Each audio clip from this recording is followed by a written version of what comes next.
ప్రేమించుకోవడంలో తప్పు లేదు, ప్రేమించానని చెప్పడంలో కూడా తప్పు లేదు. ప్రేమించను అంటే వేధిస్తే తప్పు. ప్రేమించిన తర్వాత కొన్నాళ్ళకి ఇద్దరి మధ్యన ఆ బంధం కలవదు, పెళ్ళికి అవసరం లేదనుకున్నప్పుడు బ్రేకప్ చెప్తారు. ఆడపిల్ల కనుక బ్రేకప్ చెప్తే అబ్బాయి అయినా సరే నన్ను పెళ్లి చేసుకోవాలని అడిగితే వేధించాడు అని కేసు పెట్టడానికి అవకాశం ఉంది. లేదా అమ్మాయి అబ్బాయి నుంచి తప్పించుకోవడానికి అబ్బాయి మీద విరక్తి పుట్టినప్పుడు లేదంటే వేరే మంచి సంబంధం వచ్చినప్పుడు చేసే పని ఏంటయ్యా అంటే ఈ అబ్బాయి నన్ను వేధిస్తున్నాడు అని కేసు పెట్టడం, చివరికి వీడు జైలుకి వెళ్తాడు.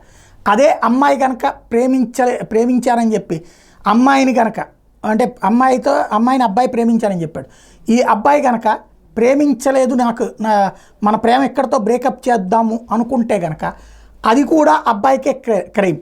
ఎందుకని అబ్బాయే మోసం చేశాడని కేసు పెడితే అబ్బాయిని జైళ్ళల్లో పెడుతుంటారు.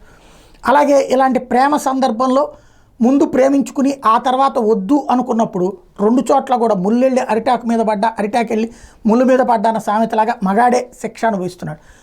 చివరికి ఆత్మహత్య లాంటి సంఘటనలు జరిగితే కనుక అలాంటప్పుడు ఆడపిల్లల మీద కూడా కేసులు పెట్టినటువంటి సందర్భాలు ఉన్నాయి. కానీ కేసులు అసలు ప్రేమించడం నాకు కుదరదు, నేను ఇక ప్రేమ బ్రేకప్ చేసుకుంటాను అంటే దాని కారణంగా ఆత్మహత్య చేసుకుంటే ఆ ఆత్మహత్య ఏమీ నేరం కాదు అని సుప్రీంకోర్టు తేల్చి చెప్పింది. తాజాగా ప్రేమికుల మధ్య దెబ్బతిన్న వ్యక్తిగత సత్సంబంధాలు మానసిక వేదనకు కారణమైనప్పటికీ నిందితుడికి నేరపూరిత ఉద్దేశం ఉందని నిరూపించలేనప్పుడు బాధితురాలని ఆత్మహత్యకు కురుపుకొల్పినట్టుగా నిర్ధారణకు రాలేమని సుప్రీంకోర్టు అభిప్రాయపడింది.